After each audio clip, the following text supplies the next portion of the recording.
I don't even care, even after seeing the crickety-ass shaky cam rockets, I'd still go into space.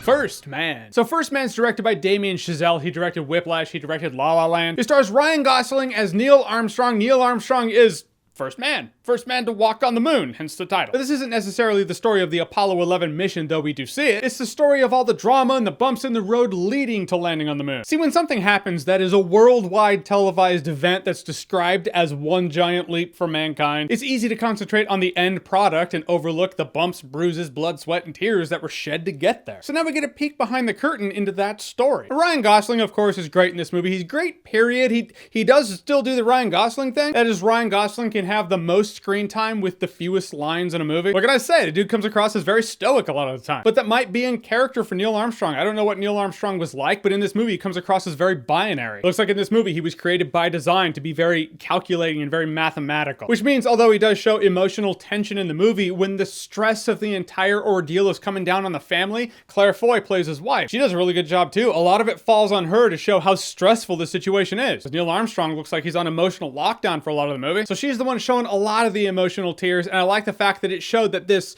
weight on their shoulders isn't just on the astronauts. It's on the family of the astronauts too. It's a big weight to carry. But my favorite element of the movie is just the technical aspect of it. At a point I started seeing like film grain and film speckle in the movie. I was like, is this 35mm? Sometimes it looked like 16mm. I don't know if they used 16mm or 35mm possibly to make it look like 16mm. Point is, it looked a little grainier than usual. I'm not saying that as like the movie didn't look crisp. I'm saying I like the fact that it looked a little grainy. It looked like something from the time. If you film a movie that's supposed to take place in the 60s in super crisp digital, it'll still feel like the 60s, sure. But if you make the quality of the film look like it's from the 60s rather than 2018, it's just one more element of immersion you have. You're not only telling a story of a time, but it also looks like it's a movie from the time. And that was a nice detail, I appreciate it. But for the lunar sequence, that was filmed with IMAX. And if you see this movie in an IMAX theater, you will see it. The contrast of the grainy 35mm that we got leading up to the IMAX clarity, it's actually pretty awe-inspiring.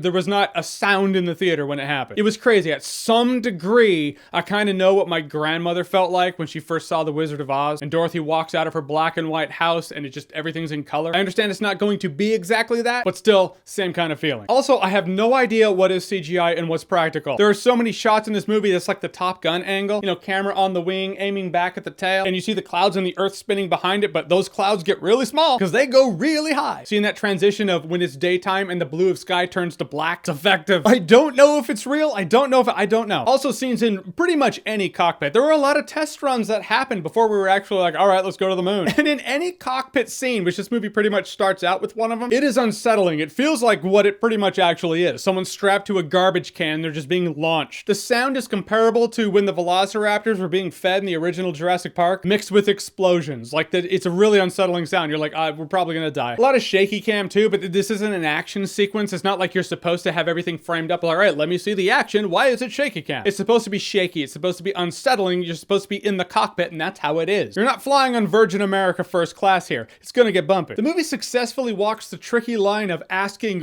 was it worth it? People died. People died so we could go to the moon to essentially tell Russia, ha!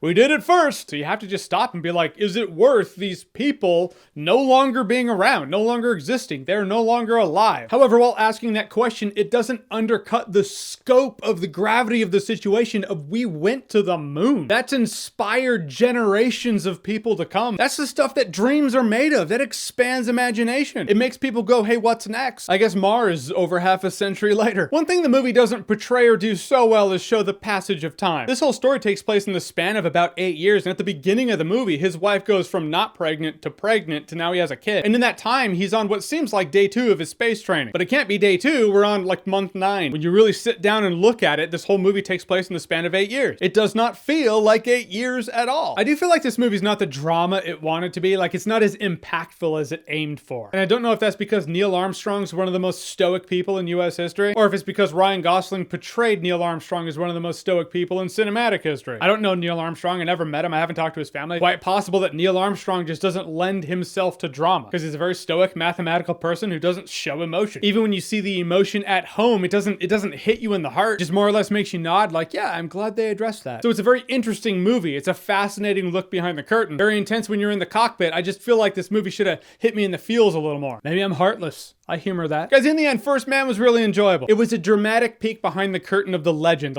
of the event, the legend of the man. You see the humanity, and I love that. I love the fact that people who are deemed heroes, they're still human beings. They're flawed human beings like the rest of the onlooker flawed human being. And I like it when a movie explores that. The movie does have a 2-hour, 20-minute runtime, so be prepared for a 2-hour, 20-minute drama. But I will say First Man's really enjoyable, really good time, no alcohol required. All right, so First Man, have you seen it? What did you think about it? Whatever you thought, comment below, let me know. Or do you think Elon Musk is actually going to Mars, or do you think he's going to the asteroids to bring an asteroid back so we can be the world's first zillionaire? Come on, that's really what he's doing. And as always, if you like what you've seen here and you want to see more, click right here to see more.